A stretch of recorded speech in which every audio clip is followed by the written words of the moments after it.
Alors aujourd'hui, chers étudiants, on va se concentrer sur la présentation orale. Oui, et la façon de positionner votre corps. Alors c'est super important de poser vos pieds, de mettre en place des gestes qui accompagnent cette parole. Enfin, vous voyez quoi. De faire gaffe à la façon dont vous posez votre regard. Voilà, enfin, vous voyez ce que je veux dire quoi. Vraiment, c'est super important et faire en sorte que le rythme soit bon et que... Dans cette capsule, nous allons nous intéresser à la façon de se positionner pendant une présentation orale.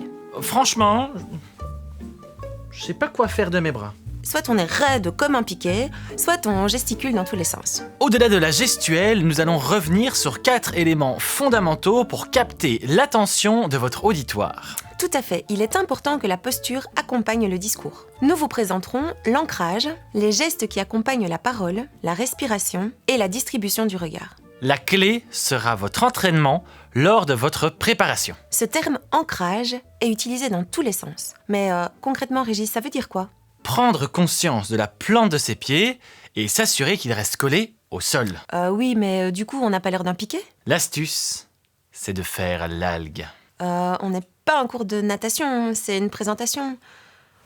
Je comprends rien. Faire l'algue, c'est avoir une souplesse générale dans le corps. Relâcher les genoux en gardant les pieds ancrés dans le sol, mais sans partir dans tous les sens. Ah, ok, je vois. Mais on peut pas bouger du tout ? Si, on peut bouger, mais en faisant une chose à la fois. Se déplacer de manière pertinente et non compulsive pour mieux gérer son stress. Donc rester un maximum avec les pieds au sol, mais garder un mouvement naturel dans le corps. Exactement ce que je disais. Faire l'algue. Régis, tu disais que tu savais pas très bien quoi faire de tes bras. Oui, je ne sais pas où les mettre. En fait, ils doivent accompagner la parole, sans gesticuler dans tous les sens, ni rester figés.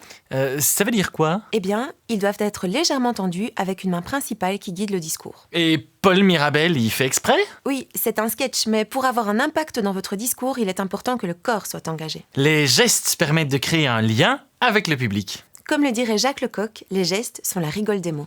Ils accompagnent la parole pour éviter d'être comme des têtes sur un piquet. Mais quand tu parles de respiration, ça se fait naturellement. Pourquoi on devrait y penser ? Le but est d'éviter l'apnée qui fatigue, ou alors la surrespiration qui donne la sensation de paniquer. On doit en prendre conscience, c'est ça que tu veux dire ? Exactement, c'est ce qui permet de garder un rythme stable avec des temps de pause réfléchis. Quand on est debout devant un public, le temps semble s'étirer. Ça, tu peux le dire. Donc, il est important de préparer son contenu avec des pauses et de relâcher les épaules en respirant avec le ventre. La respiration ventrale aide à stabiliser sa voix et à se détendre. Bon, on fera ce qu'on pourra avec cette info. Si on regarde ses pieds, on devient invisible ou pas ? Non, justement, on te voit encore plus. Alors, on regarde où ? Tu dois montrer que ton discours est important en t'adressant à tout le monde. Oui, mais concrètement, on regarde où ? Regarde l'auditoire, personne par personne, en distribuant ton regard. Mais c'est impressionnant, mais même que parfois avec la lumière, on voit rien. L'astuce est de regarder légèrement au-dessus du front des personnes ou de fixer quelques points stratégiques dans la salle. Eh bien, encore un truc en plus. Je pense que j'en oublierai presque mon texte. Va voir la vidéo sur la préparation des contenus. Répéter plusieurs fois avant de présenter t'aidera à intégrer tout ça.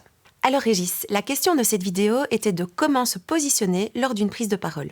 Alors oui, pour synthétiser, l'ancrage. Avoir les 2 pieds bien au sol sans gesticuler dans tous les sens. Rester stable comme l'algue. Ensuite, les gestes. Accompagner la parole avec des mouvements naturels et une main principale qui guide le discours. Puis la respiration. Ne soyez pas en apnée. Respirez par le ventre et planifiez des pauses. Et pour finir, le regard. Distribuez-le dans l'auditoire comme si vous vous adressiez à chacun. Et non, on ne regarde pas ses pieds. C'est super dur de tout faire en même temps. Pieds, respiration, gestes, regard. C'est comme apprendre à conduire mais avec son corps. Tu vas voir, avec l'entraînement, ça va devenir naturel. Pour soigner son langage corporel, il est important d'avoir les 2 pieds bien ancrés dans le sol. L'idée est de ne pas gesticuler dans tous les sens.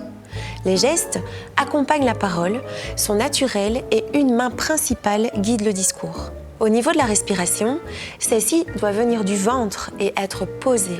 Il est important de distribuer le regard comme si vous vous adressiez à chacun du public.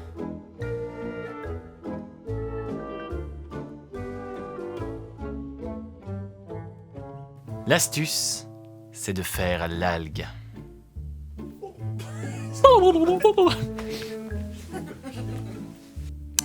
Bon, on fera ce qu'on pourra avec cette info. Merci. Même pas besoin de la refaire. Ça, bravo, bravo.